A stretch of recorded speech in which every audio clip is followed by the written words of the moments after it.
What Lavoisier did is absolutely central to science, and especially T equals mc squared. Because what he said is if you take a bunch of matter, you can break it apart, you can recombine it, you can do anything to it, and the stuff of the matter won't go away.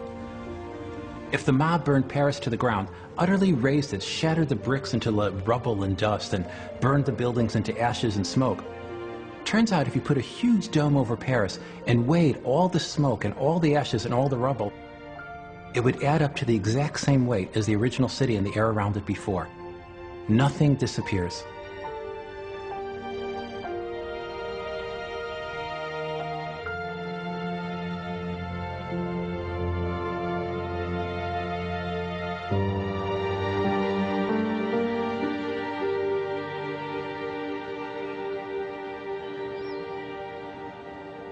A century later, all of nature had been classified into two great domains. There was energy, the forces that animated objects, and there was mass, the physical stuff that made up those objects.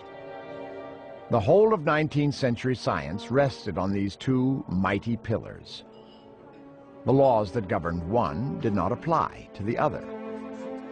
But young, newly enrolled physics student Albert Einstein didn't like laws. But Cliff, Einstein, what happened to you? It is more than a little ironic, having been reprimanded yesterday by that idiot Professor Pernay for poor attendance, that I should in fact attend a practical lesson, which was as long as it was boring and utterly pointless, by the way, only to be the victim of an explosion of my own